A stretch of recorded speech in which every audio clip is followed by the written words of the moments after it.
This is Create the Next from ProCFO Partners, where every week we explore strategies and ideas for financial management and growth to help today's businesses put their financial picture in context.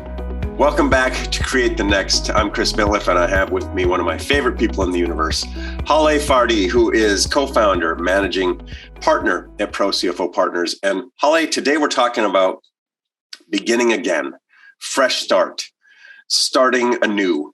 And one of my first questions for you about that is, why is that valuable? Why is that important? As an executive or business leader, I might hear that and I might kind of think, I don't have time for comforty, woo-woo, butterflies and angels thoughts about beginning again. I don't think that's what you mean. So help me understand why that's a valuable perspective for me to start to think about beginning anew. Beginning anew. First of all, it's the new year, so it's just a good time for us to talk about that. It is. We talk about, I think I just recently talked about Andrew Cassell, one of the guitar players who was still practicing at 90. And they asked him, like, you're a master, why are you still practicing? And he said, I think I'm making progress. Awesome. And I really like that. I think I'm improving, I think is what he said, or something like that. And begin again for me means, okay, let's say right now here, where we are is the beginning. And how do we make it better? How do we begin again? So not say, look at all we've accomplished. Yes, it's the beginning of the year. Take a moment, reflect, appreciate your successes and learn from your mistakes. But begin again with that enthusiasm, what you had of a startup, how you looked at your market, how you were excited to go to work because you had an idea. And I think that's why it's important. That's really interesting. I think that there's a common, practice or exercise of saying, if we were to start the business today, what would we do? If we were to start brand new today? And that's valuable, I think, and useful sometimes. But part of what I'm hearing you say is, no, you have already done that part. What would you do with all of the ingredients that you already have now? Is it a time for me to recalibrate my thinking? Or is it a time for me to do fresh thinking, like brainstorming, kind of blue sky kind of thing? Or is there a mix of both? And how do I find that right mix? It's really interesting. You just talked about past, present, and future, right? Recalibrate or rethink. And I was recently, reading and studying because I just like business, and I was talking about it. And I was talking about the Carnegies and the Rockefellers. And when they first went to market, they would look at the problem and how to solve the problem. Total addressable problem, not total addressable market. And somewhere in the early 30s, corporations got involved and shifted that from solving the problem or the market to shareholder value. So let's cut costs and look at shareholder value. And then what happens? The dot-com happens and the startups happen, and they're back to, let's start a new problem. Let's solve the new problem. So it's interesting to see, where are you in that company, in your company? Are you looking at shareholder value? Has COVID scared you so that you're hoarding all of your aid money instead of reinvesting in R&D and looking at the problem you're solving for the market? Okay. Do you have fresh eyes and you're saying, okay, I actually have an opportunity to look at the business anew, and you're looking into the future? Or are you saying what we did in the past worked for us, is working well enough, let's continue to do that, which everyone knows you die off. You will die off doing that well, unless you're really selling widgets, and then your costs are going up. Still have to do something differently there. So to answer your question, yes, and yes. Yeah. You need to say it again. Recalibrate. You need to look into the future. But to me, begin again is as much an internal decision, as a leader of the organization, as a managing director of an organization, as a manager of your department. Where's that enthusiasm when you took the job today and they brought you on board to take the company to the next level? And that to me is begin again. Does that enthusiasm wane because I get familiar, and I guess in that way I get complacent? Is it just kind of beaten out of me because this job that I was so excited about, all the details and the stuff has just weighed me down? How do I reinvigorate that if I'm feeling like that sounds great, Haleh, but I don't really have that joy that I had when I started? How do I begin again with just an attitude adjustment? Here I'm going to get out of business. It's like a serial monogamist, right? So they just want to always begin again because they get tired, right? And now I want a new job. I'm going to take all that I am and have them excited about all that I am. Yeah. You can just show up. And we can chase these shiny objects. I mean, it comes up, right? Sometimes I see, as a marketer, I'll study a brand who will rebrand a brand new fresh logo or something. And the whole time I'm thinking, you're nobody wanted this, but your CEO who was bored and thought they were going to do this kind of thing. So I think there is an element of, I don't know, we can sometimes take action against symptoms that we don't understand, and there aren't valuable actions when they could be something more consistent or strengthening in this idea of begin again. So yes, yes, people get beat down, and they're beat down now. But here's begin again. This morning, I got a notice from my pet company food supplier, Pet Supplies Plus. Due to COVID, we're changing our hours 10 to 6. Their sales aren't going to go down. Mm-hmm. They're just not open 9 to 6 anymore. They're just open 10 to 6. They're beginning again. So maybe if they had just started the business, they would say our hours are 10 to 6. That's a little tiny example of it could be like, oh my God, what do? We don't have staff. Or you just say our store hours are 10 to 6. Consumers were aligned to that. They're not going to go to Petco, unless it's closer to their house and carries the same thing and is cheaper because of the hours. I'm so glad that you used an example, because this idea of begin again can seem huge. And you brought just a really great sort of tactical thing in, a small change that isn't going to affect your market dynamics. It's not going to affect your revenue model. It's not going to affect your profitability or any of that. It's just a small thing that is either in response to current events, or, increasingly I'm seeing companies and people. We've talked a little bit about the Great Resignation, but I'm seeing companies and people say, we're going to try a 4-hour work week. We're going to try a 6-hour work week instead of a 10-hour work week. These are, and whether that's right for you or not isn't the point, but small adjustments is what I'm hearing you say. That's part of beginning again. And I think that's great advice. What I like is I was looking at the hours and our clients and what's happening. And I'm like, okay, so we're a 250-year-old country. Let's learn from the countries that have been around 1,000 years. They do take the afternoons off. They do work around people's lifestyles. Maybe we're just growing up. Maybe we're just getting to a place where we're saying, okay, we were new and we had to build. We're built. Now it's our theme at ProCFO, right? Let's elevate. Yep. Let's establish. It's time for us to say, okay, we're built. Let's make it better. And begin again is about that to me. Is there a skill set required for this idea of begin again? So when you shared your example of the company who said, we've adjusted our hours, lots of things can go into that, but just this ability to self-reflect or to company reflect. Do I need to just be listening to others in my company and then responding as a leader? Should I be proactive against those things? Should I be taking stock? Can you give me any advice on how do I start beginning again? Yes, I can. I hope it's good advice, but I can share what I think. I'm confident it will be, knowing Haleh, but yeah. Advice is such a heavy word. We'll edit it out if it's terrible advice. Don't worry. Yeah, some best practices that we've seen work, right? If last time when we talked, it was about what is a theme and how do you align your operations with the theme that you've chosen for the year.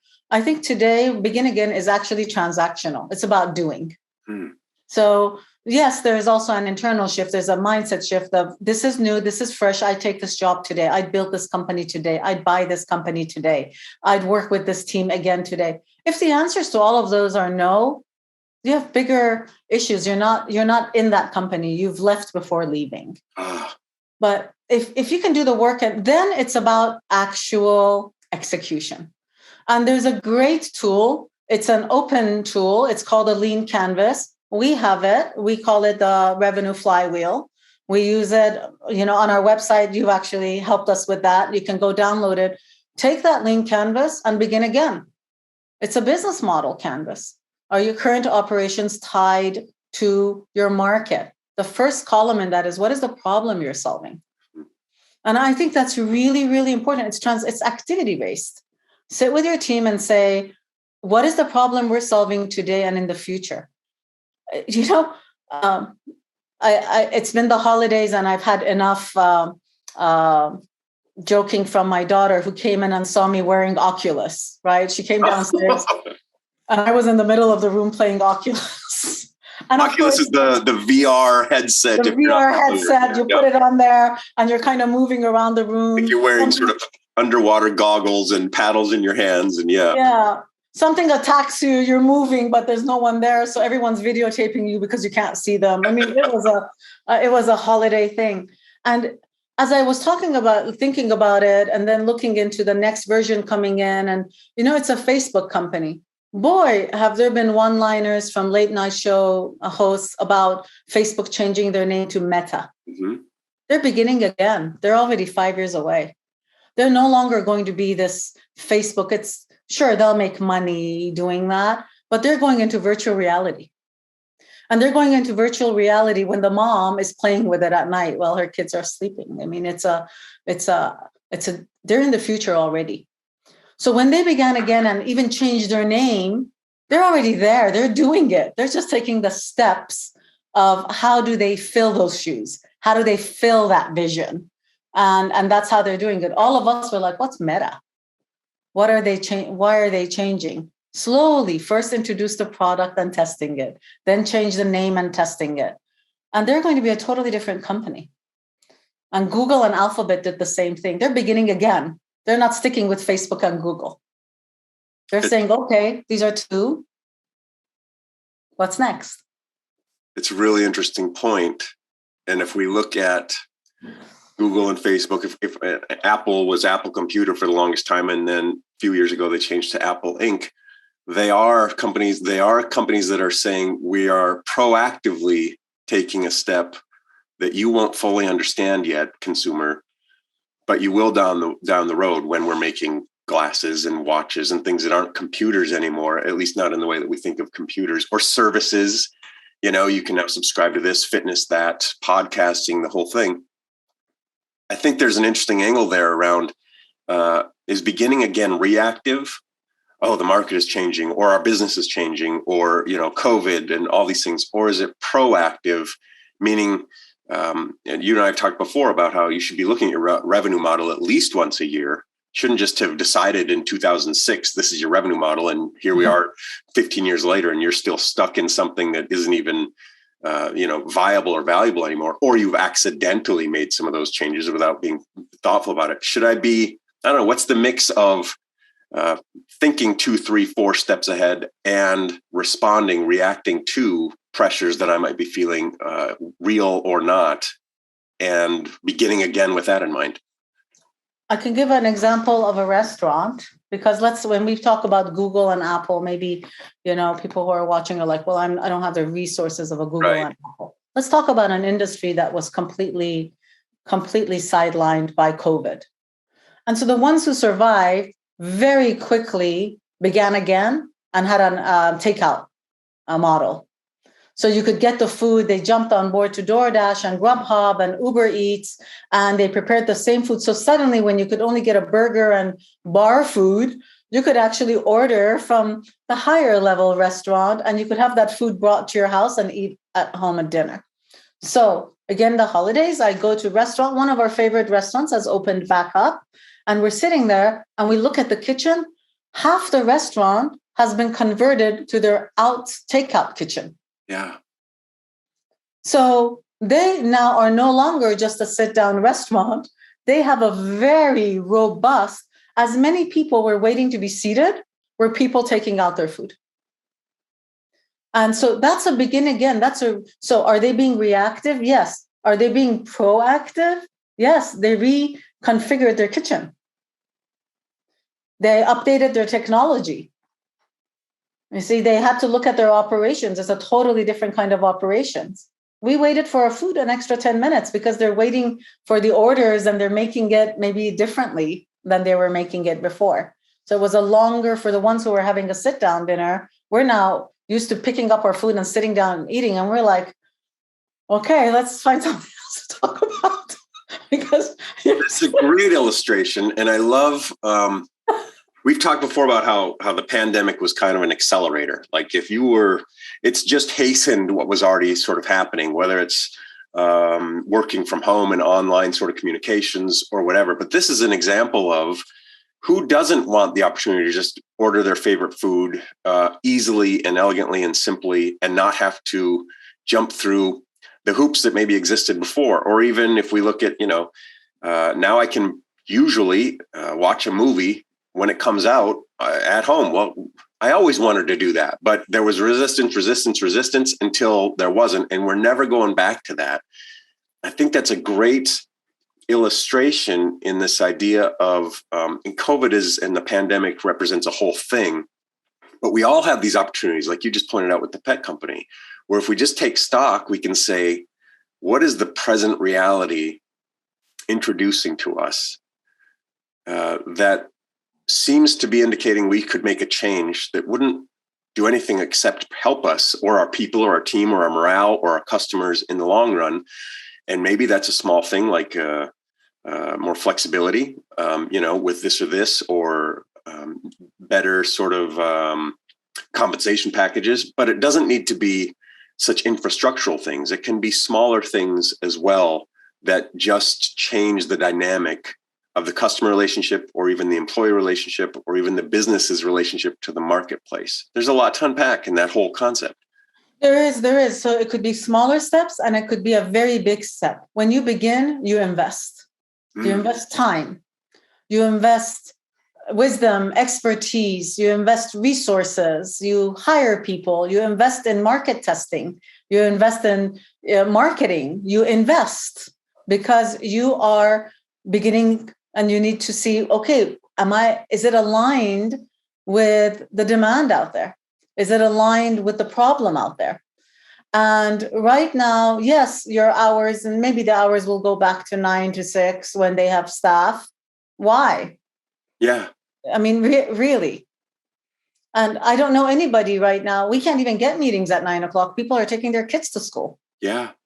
So to me, yes, there's a lot of incremental small changes, but the biggest one is reinvest. And your question earlier was, does it take a special characteristic or special actions, or let's say we're speaking to leaders, but leaders, and it could be a leader of your desk, it could be a leader of an organization. Okay. And of course, it comes to how empowered are you? So note to leaders, please empower your staff so they feel they're the leader of their desk. But that's a whole different podcast. Great point. We're going to put that one in right. place. So, but if you're a leader, even if you're looking for an exit, don't look for the exit on the highest sale price you can get. Look for the best problem you're solving, because that'll increase your multiple, because the buying company sees their multiple 5 years down the line. And that's a begin again. Because right now we're working with a lot of companies who are looking for exit, and we're looking at their exit strategy. And they are saying, how do I pump up that net profit line for my multiple? Or how do I grow my revenue line for a multiple? Well, investors are savvy. They don't care about your multiple line if you have attrition, if you don't get repeat clients, if you're not capturing market share. So begin again by looking at that business when you started it and you wanted to grow it, rather than a business that today you want to sell it. That's a way to begin again. Haleh, Fardi, every conversation with you, I'm just so energized, and I come away with such great sort of ideas or new ways to think about something. Thanks for sharing so generously your wisdom and your experience and your expertise in this stuff.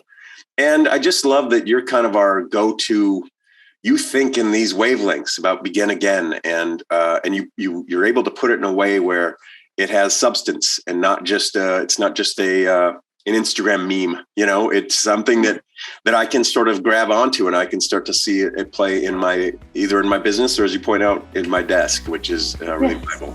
Thank you, Haleh. Have a great day. We'll talk soon. Thank you, Chris, as always. Thank you. Thanks for watching, and a special thanks to our subscribers. Consider becoming one today. Visit ProCFOPartners.com for more strategies and ideas for financial management and growth to help you put your business's financial picture in context.